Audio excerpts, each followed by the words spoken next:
Hey guys. So, I know I didn't get a chance to do this earlier today or last night, like I said I was gonna try to, but I didn't have the time. So I'm gonna be doing this now. We're gonna be going over the rest of the Steelers draft picks from this year, 2021 NFL Draft. We went over Najee Harris. I said I liked the pick. Obviously, we need some linemen, but Najee Harris, we needed a back. I mean, James Conner's gone. We needed someone to replace him. Najee Harris looks like the perfect guy. Very versatile, very athletic, hurdles everyone he sees. So that's nice. But anyway, but you already heard me talk about him. So unless you didn't watch the video from yesterday, if you didn't, go ahead and watch that first because that would make more sense. Or not yesterday, but Thursday. Um, anyway, start with round 2, and we'll go all the way to round 7. Um, Round 2. This was the pick that made the absolute least sense to me. I was thinking, no way they don't take a lineman here because Villanueva gone to free agency, Pouncey retired, Ramon Foster, and I think Ramon Foster's still on the team, and we got DeCastro, who's kind of degrading or regressing a little bit. And then Zach Banner, who we got for right tackle. He's tore his ACL last year, and he didn't get to play, unfortunately. So a lot of question marks, a lot of issues with the line, really.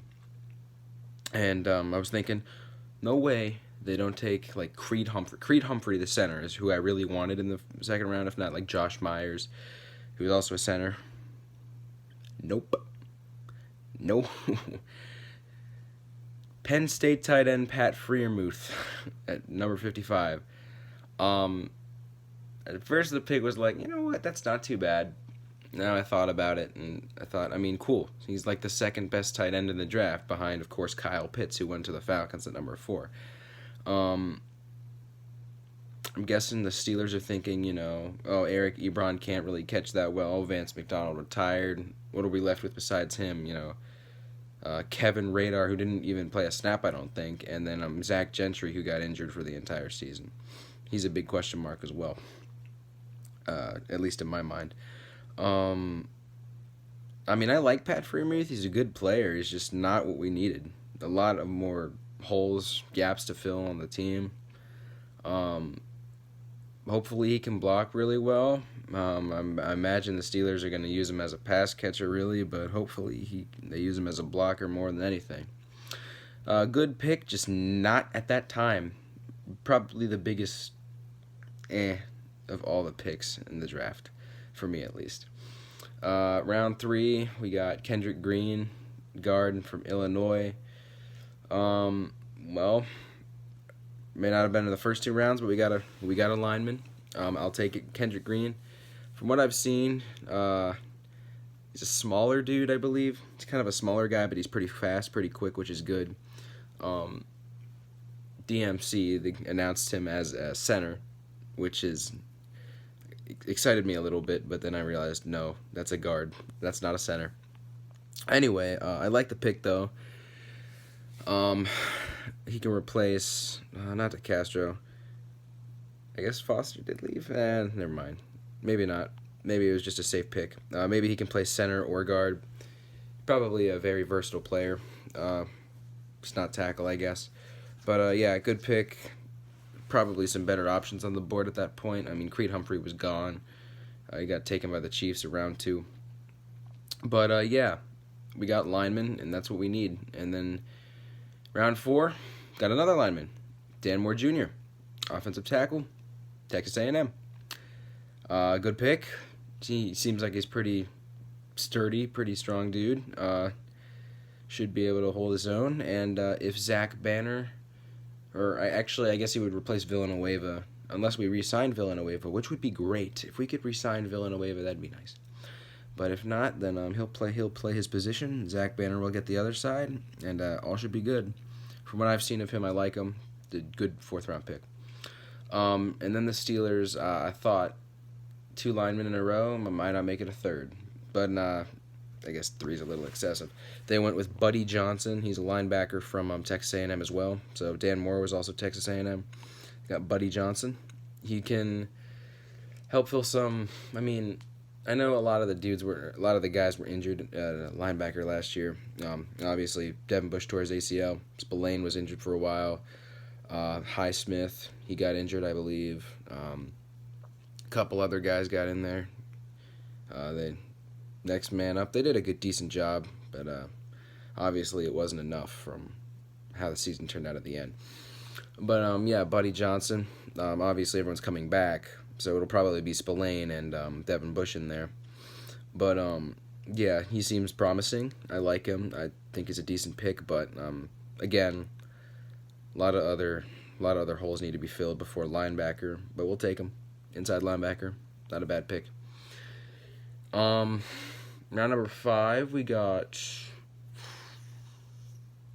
Loudermilk, Isaiah Loudermilk, D tackle from Wisconsin. Why? Pat Freiermuth and this guy were. I'm not really sure about those picks, but D tackle. Do we need a D tackle?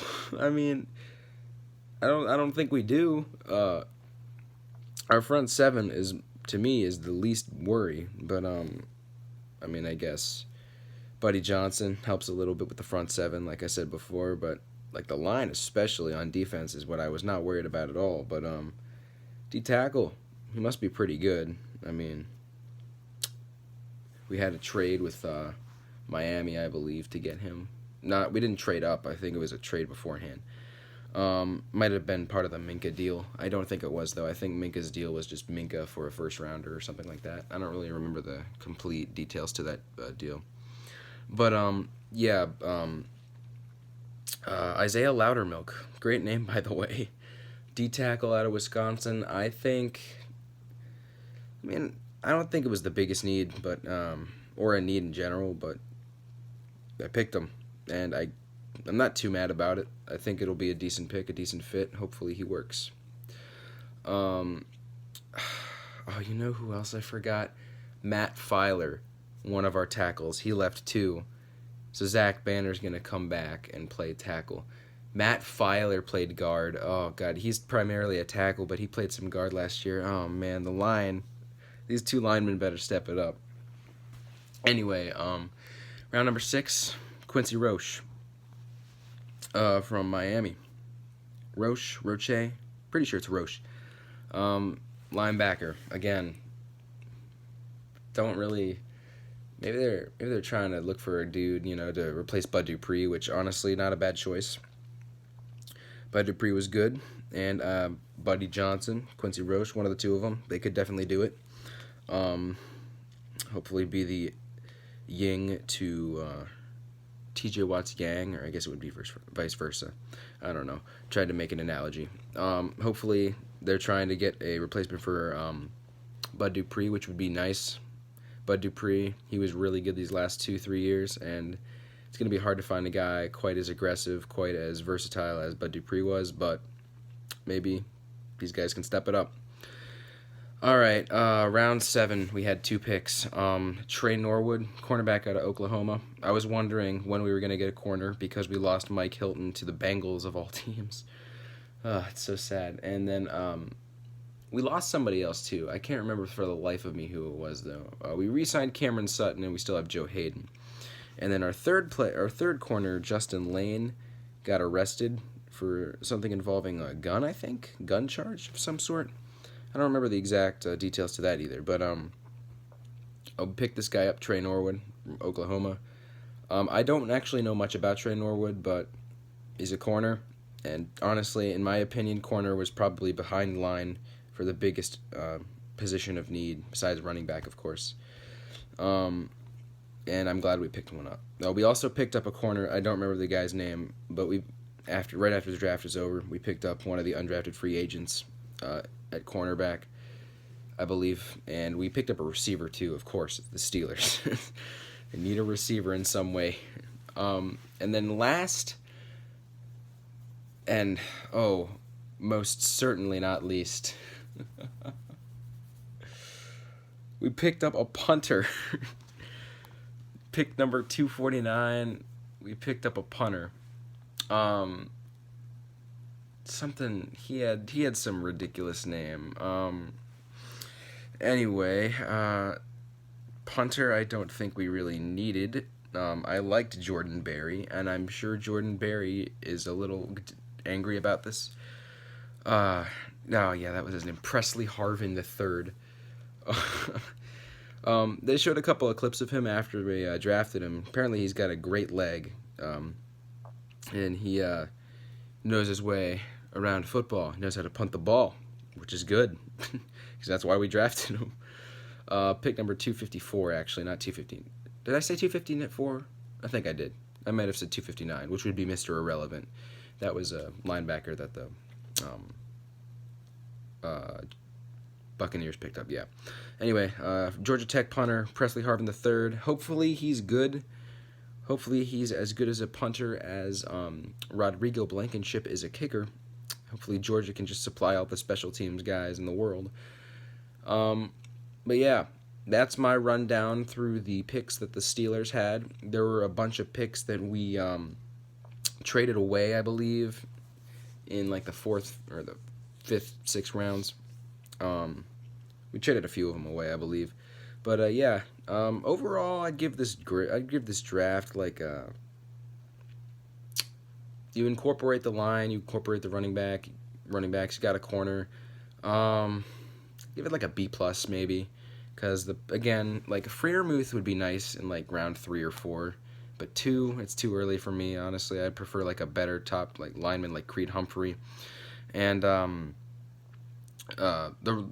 two linebackers, like I get one I can understand to like try to replace Bud Dupree, but like 2 of them I don't think we need them. We got Devin Bush and Robert Spillane, Alex Highsmith, some good backups there if for Spillane and Bush. But yeah, decent draft, a couple question marks, but as long as these linemen can step it up, I would honestly jump this entire draft from a B+ to an A. If the linemen are good, the linemen step it up from round 3 or 4, prove themselves, then I think the Steelers made the best choices they could. Thank you guys for watching, and I'll catch y'all later. Go Steelers.